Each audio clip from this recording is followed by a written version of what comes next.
I'm John Oliver, thank you so much for joining us. And before we begin this evening, just a quick word regarding last night's attacks in London, where 7 people were killed and multiple people were injured. Obviously, our thoughts go out to everyone affected, but as a British person living in America, I feel compelled to address a certain theme that emerged through American coverage of this tragedy.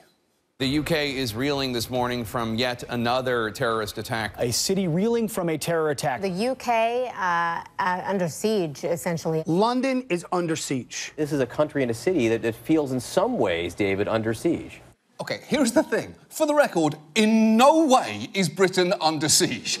Is it upset? Yes. Is it pissed off? Oh, you bet it's pissed off. But to say it's under siege and that its people are reeling is to imply that it's somehow weak enough to be brought to its knees by 3 monumental arseholes. And that, as an idea, is insulting. In fact, British people were so irritated by headlines about Britain reeling, like this one in the New York Times, they took to Twitter this morning using the hashtag #ThingsThatLeaveBritainReeling to show things that, unlike terrorists, actually do have the ability to rock them to their very core, like accidental eye contact on the tube or in a lift, and when people make tea in the microwave, accompanied with a gif of a monkey screaming.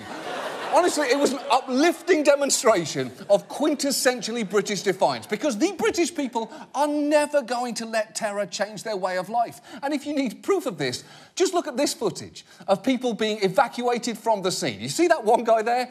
He refused to leave his pint of beer behind. That is a one-man walking, keep calm and carry on poster.